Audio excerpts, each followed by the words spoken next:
নমস্কার বন্ধুরা, মায়ের হাতের রান্নাঘরের আজকের রেসিপি হলো মিষ্টি পোলাও। মিষ্টি পোলাও করতে আমাদের যা যা উপকরণ লাগবে সেগুলো চলুন আমরা আজকে দেখে নিই। আগে এর জন্য আমি গোবিন্দভোগ চাল নিয়েছি 500 গ্রাম চাল। তার জন্য আমি ঘি আর সাদা তেল নিয়েছি, পরিমাণ মতন দেব। আর কাজু বাদাম, কিশমিশ, আদা কুচানো, লঙ্কা, স্বাদ অনুসারে মিষ্টি, আর দুধ নিয়েছি 500 চাল, 1 কেজি আপনার জল লাগবে। আমি দুধ আর এদিকে হচ্ছে আমি ফুটিয়ে রেখেছি জল, সব মশলা দিয়ে, গরম মশলা, তেজপাতা দিয়ে দিয়ে ফুটিয়ে রেখে দিয়েছি। এবার চলুন আমরা তাহলে রেসিপিতে ফিরে যাই। আমি এখন আপনাদেরকে তৈরি করে দেখাবো কি করে পোলাওটা আমি তৈরি করি। চলুন বন্ধুরা, আমি কড়াই বসিয়ে দিয়েছি। এবার কড়াইটা একটু গরম হয়ে গেছে, তার মধ্যে আমি ঘি দেব। প্রথমে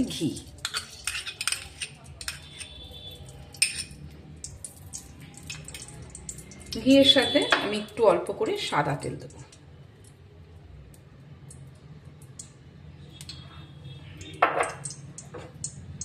সাদা তেল আর ঘিটা একটু গরম হয়ে আসলে,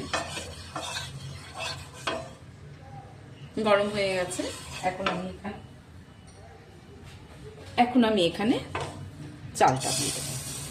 চালটাকে আমাকে ভালো করে ভাজতে হবে, যতক্ষণ না চালটা একটু সাদা সাদা হয়ে যায়। ভালো করে নেড়ে নেড়ে ভাজবেন। চালটা আমি আগে ধুয়ে জল ঝরিয়ে রেখেছি। এখন আমার এটা দেখুন একটু সাদা সাদা হয়ে গেছে, মানে চালটা পুরো ভাজা হয়ে গেছে। একটু বাদাম, একটু লালচে লালচে, দেখুন এই যে একটু সাদা সাদা ভাব চলে এসছে চালের। এখন আমি জল আর দুধটা দিয়ে দেব।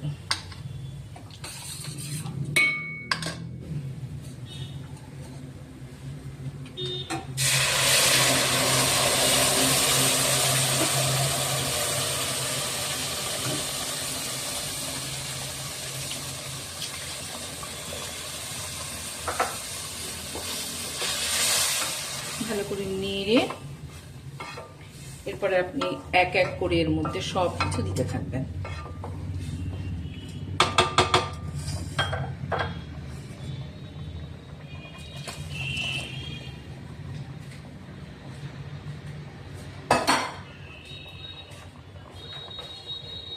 এরপরে আমি একটুখানি ঢেকে রাখবো, 1 থেকে 2 মিনিট একটু ঢেকে রাখবেন। তারপরে আমি এর মধ্যে আরো সবকিছু মশলা দেব। চলুন তাহলে আমরা এখন খুলে দেখে নিই কি অবস্থা আছে।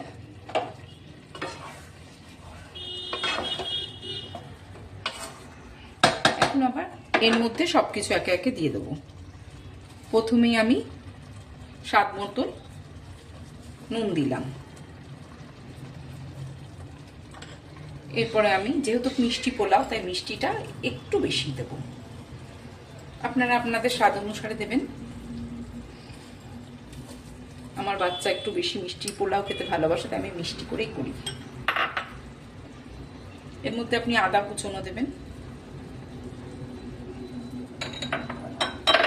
একটু কাঁচা লঙ্কা কুচানো দেবেন, কিশমিশ,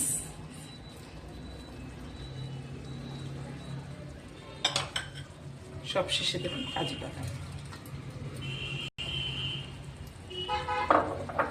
দিয়ে আপনি ভালো করে এটাকে একটু নেড়ে দেবেন।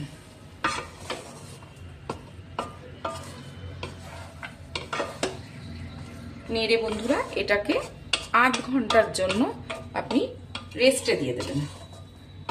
গ্যাসটা বন্ধ করে দেবেন। একটু হালকা দেখে নিয়ে না চালটা কি অবস্থা, একটু স্টিম অবস্থায় থাকুক, তারপরে বন্ধ করে আধা ঘন্টা রেখে দিলেই রেডি হয়ে যাবে মিষ্টি পোলাও। চলুন আমি আপনাদেরকে নামিয়ে সার্ভ করে দেখাবো কিরম হয়েছে পোলাওটা। 30 মিনিট পর আবার আমরা ফিরে আসলাম। দেখা যাক এখন পোলাওটার কি অবস্থা আছে দেখুন, একদম ঝরঝরা পোলাও রেডি।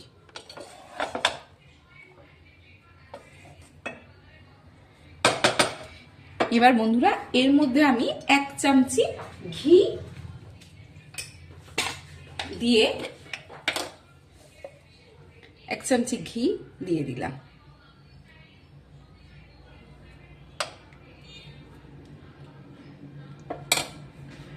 এবার আমরা এটাকে ঢেকে রাখলাম। 1 মিনিট ঢেকের পরেই আমরা এটাকে সার্ভ করব। চলুন সার্ভটা করে আপনাদেরকে আমি দেখাচ্ছি। তাহলে বন্ধুরা আমি এখন মিষ্টি পোলাও রেডি হয়ে গেছে। এটা আমি সার্ভ করে নিয়েছি প্লেটে। আমি এটাকে সার্ভ করছি ডিমের চপ দিয়ে, আর সাথে আছে চিকেন কষা। আপনারা আপনাদের পছন্দ মতন মটন কষা হোক, চিকেন কষা হোক দিয়ে সার্ভ করবেন। আজকে এখানেই শেষ করলাম। নমস্কার।